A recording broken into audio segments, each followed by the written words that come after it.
everyone. I just wanted to share my story right quick. This is my first time going live, so please bear with me. I know my eyes look really puffy because I've been crying really bad. But I have been going through something that is very, very hard and emotional for the past year.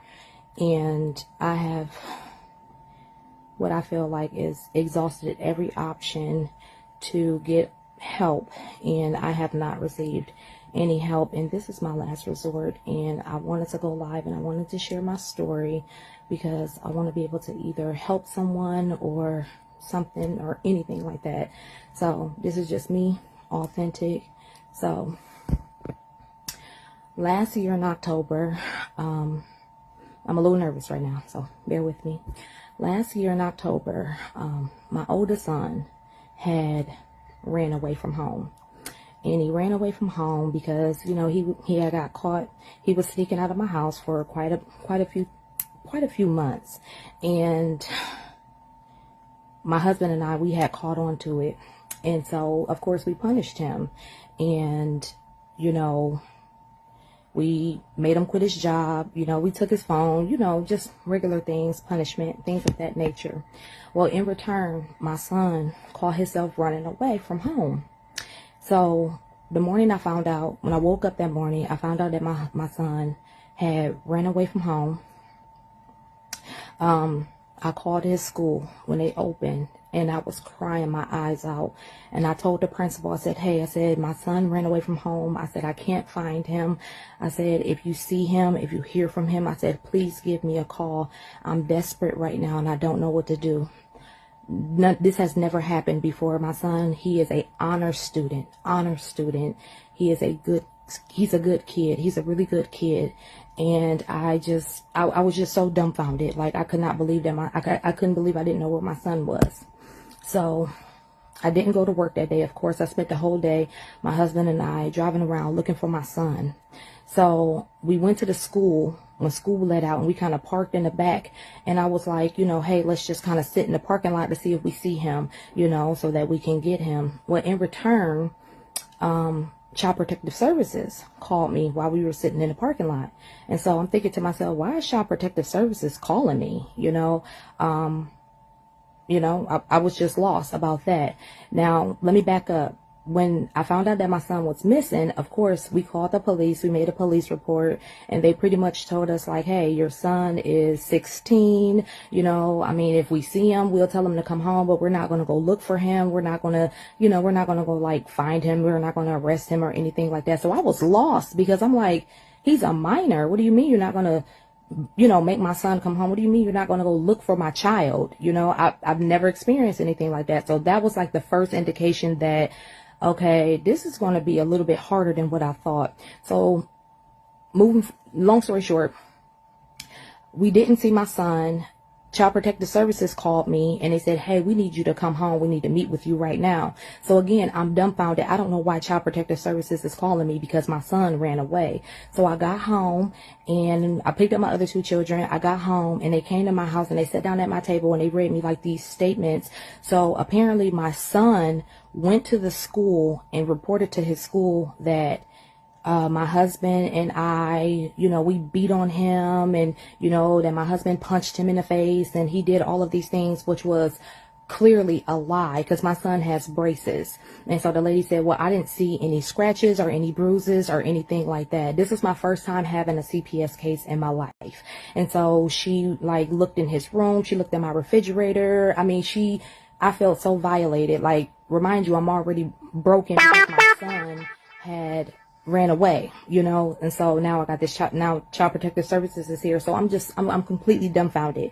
And so after she did her review and looked around and everything, then she interviewed my two youngest kids, including at the time my 6-year-old daughter, and was asking her all of these ridiculous questions about, you know, are you safe living here? Do your parents hit you? Do you know what drugs are? Like, I was just completely lost. Like, what in the world is going on right now? Why is no one helping me look for my child? However, y'all over here investigating me like I'm a criminal or something like that, and nobody's out here looking for my son. So, okay. So the lady, she started talking to me like, look, this is not CPS talking to you. She said, my name is Nikki. I'm talking to you as Nikki. She said, I believe that your son went up there and made all of these accusations, you know, because he's upset. And he said, she said, but your son is spoiled. She said, and your son, he just wants to do what he wants to do. She said, but I'm going to drop your case right now. She said, because I don't see any abuse or neglect or anything like that. So she immediately dropped the case. She said, I will send you the letter in the mail. So the letter came 2 days later, 48 hours later.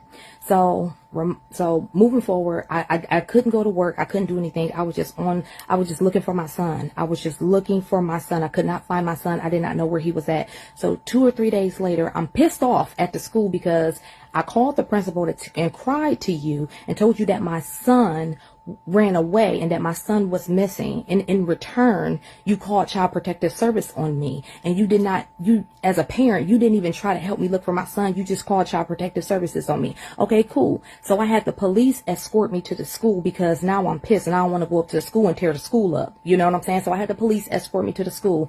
So I'm sitting down there, I'm talking to the principal, the assistant principal. And so they said, well, yeah, well, when he came up here and reported that, they said, the principal said, well, he left and he got in a car with a friend of his. I said, well, who was the friend? He said, I don't know. He said, I know the friend's nickname. He said, but I just know that his last name is White. And I said, so you let my son get in the car with these people? And he was like, well, he told me he knew him. So I said, so you had one job, sir. Like, you allow my child to get in the car with a complete stranger. You don't know the boy's mother. You don't know her name. She could be on a run. She can be just murdered somebody. You just let my child just get in the car with anybody. Please show me on my son's paperwork where it says that this lady had the authority to take my son off this campus in your face. And he said, oh, he just started stuttering. I said, wow, like you completely failed me there. Okay, cool. So come to find out, I'm texting his best friend's mom repeatedly. I'm calling her. I'm crying. If your son seen my son, please let me know. I'm crying to her, mother to mother. She's texting me. Oh my God, Tiara, I'm so sorry. If if I hear anything, if I see anything, I promise you, I would definitely reach out to you. This is a mother's worst nightmare. I'm so sorry. Y'all, she had my son the entire time. She had my son the entire time as she was texting me, comforting me. She had my son the entire time. Okay, cool. So I texted her back and I told her that I was going to file charges on her because really, mother to mother. Okay, cool. All right. Note that. Moving forward, my son still did not come home. I'm looking for my son. Now, at this point, I realized that I don't have any support. I don't have support from the police department. I don't have support from the school. I don't have support from anybody there. I have no authority. My son is still a minor, but I don't have any authority because no one is helping me to get my minor child back home. The police is not going to make him come back home. The school is not going to make him come back home. So at this point, I feel like my back is up against the wall and I feel like I don't have nobody supporting me to get my runaway missing child back home. CMPD, you failed me. And that's the reason why these kids are out here acting a fool, because y'all give them so much leeway to do whatever it is that they want to do. They can do whatever the hell they want to do and nobody is going to support you. My son, he was 16 at the time he ran away from home and nobody made my son come back home. So guess what he did? He went out there and he figured it out. And I don't know where my son was staying at. I don't know if my son was safe. I don't know if he was alive. I don't know if he was cold. I don't know anything. I could not find my child at all. Every day I could not go to work. So I ended up losing my job because as a mother, I cannot sleep and I can't rest because I don't know where my child is. I've never lived without my kids, not one day since my kids were born. Forgive me if I get emotional. If you're a parent, then you'll understand where I'm coming from. A few weeks later, come to find out, Queens Grant Community School here, located in Charlotte, North Carolina, in the Mint Hill area. A teacher from Queens Grant Community School took my son into his home and allowed my son to live with him for 4 months. and nobody did anything. And the principal assisted. He quarterbacked the entire transaction. The principal asked the teacher to take my son into his home and allow my son to live with him for 4 months. I could not find my son. I kept going up to the school. He was not there. I didn't know his number. I could not find my son. The whole time I could not find my son was living with a teacher from his school. When I was in school, we couldn't even get in a teacher's car to get a ride home.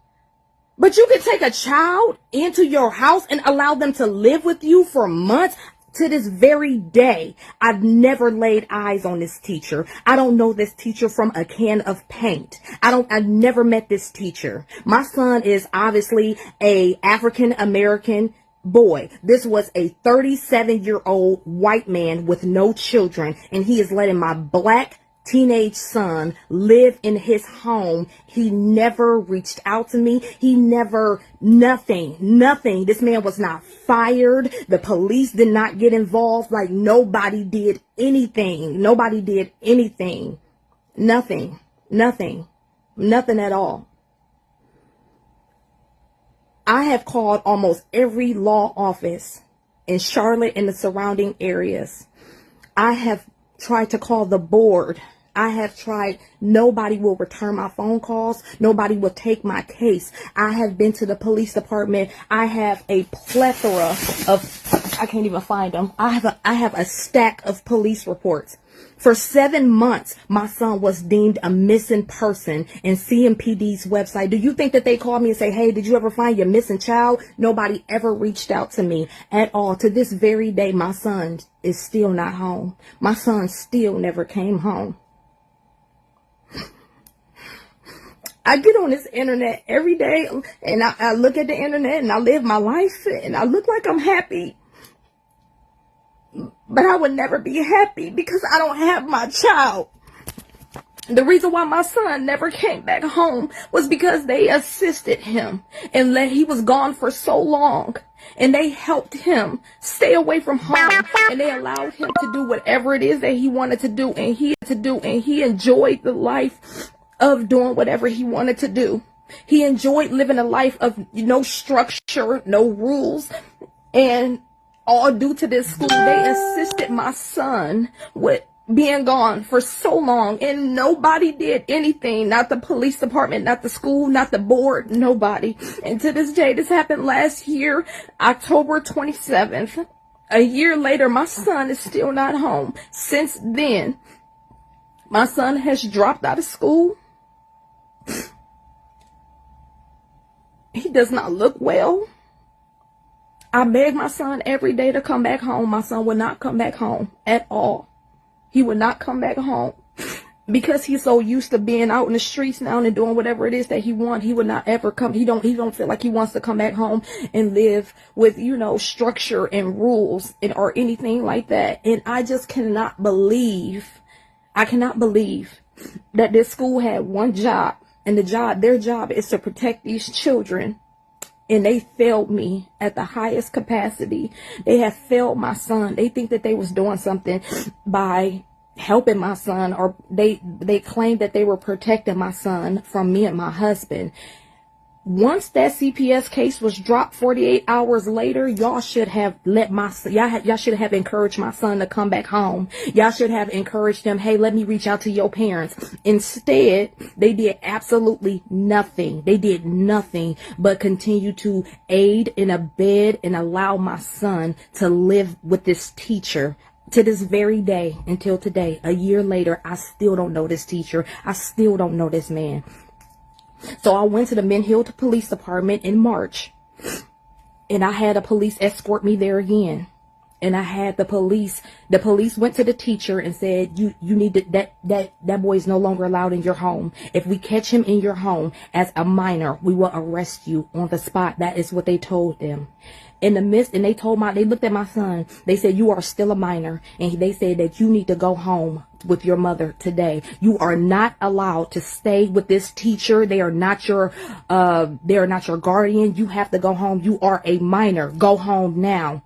My son looked at them people and said in front of the principal, the assistant principal, 2 police officers, and everybody in that office, he said, if you make me go home right now, he said, I will commit suicide. What? I've been taking care of you for all your life. And to go home with me, you want to commit suicide? What have y'all done to my child in 4 months to poison his mind to say if he go home with his mother that he's going to commit suicide?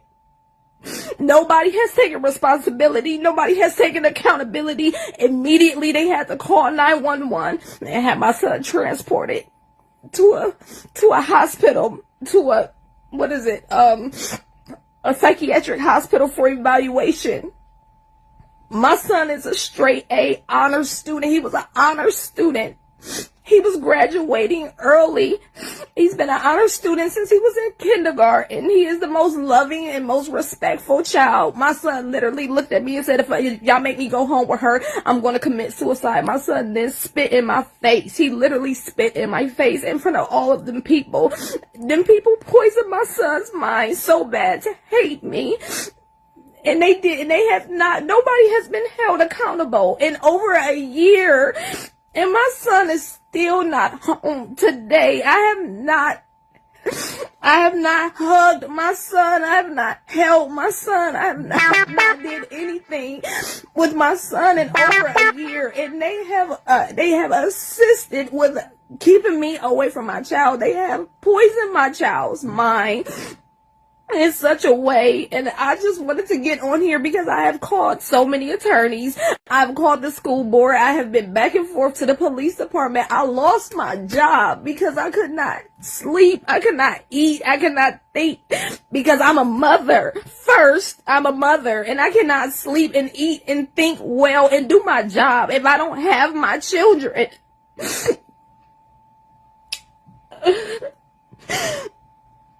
I'm sorry.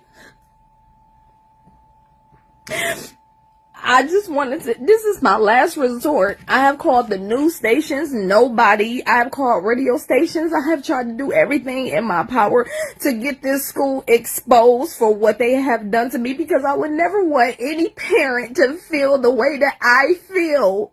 This should be illegal. This should not even be legal. A teacher cannot take a child home to live with them without their parents' consent. I don't even know this teacher. I don't know this man from a can of paint. If he walked in my house right now, I would not know who this man is. You never even thought to make contact with me. Now, you never even thought to call me and even say, hey, I have your son. He's safe. Can I meet you somewhere? Can we have a conversation? My son was with this man for 4 months, living with this teacher.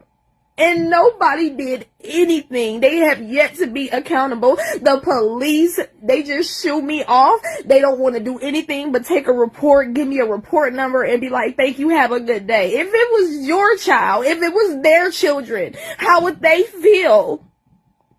How would they feel? How would you feel as a parent? How would you feel? I'm at my wit's end. I've never went live on any social media. This is my first time because that's how desperate I am. I am hurting. I've been hurting so bad for a year. And I don't know what else to do. I don't know what else to do. I really don't. I have not hugged or held my son in over a year. And I feel like I'm breaking. I am breaking down.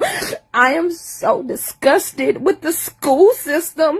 I cannot believe that they would do this and that this is okay.